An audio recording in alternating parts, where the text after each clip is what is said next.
வணக்கம். நான் ஜெயநிவேதா, முதலாம் ஆண்டு பிபிஏ.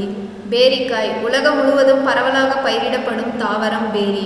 இதன் தாயகம் மத்திய ஆசிய கண்ட பகுதி. இதை 3000 ஆண்டுகளுக்கு முன்பிருந்தே மக்கள் பயன்படுத்துவதாக வரலாற்று செய்தி உள்ளது. பண்டைய கிரேக்க ரோமானிய நகரங்களில் உணவு வகைகளில் பயன்படுத்தப்பட்டது. இப்போது உலகின் பல பகுதிகளிலும் உணவாக உள்ளது. குறிப்பாக ஐரோப்பா, ஆசியா, அமெரிக்கா நாடுகளில் அதிகம் பயன்படுத்தப்படுகிறது.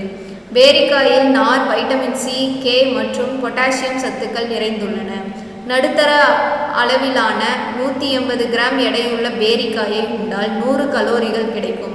இது செரிமானத்தை மேம்படுத்தும், மலச்சிக்கலை தடுக்கும். இதில் உள்ள ஆன்டி ஆக்சைடுகள் இதய மற்றும் புற்றுநோய் அபாயத்தை குறைக்கும்.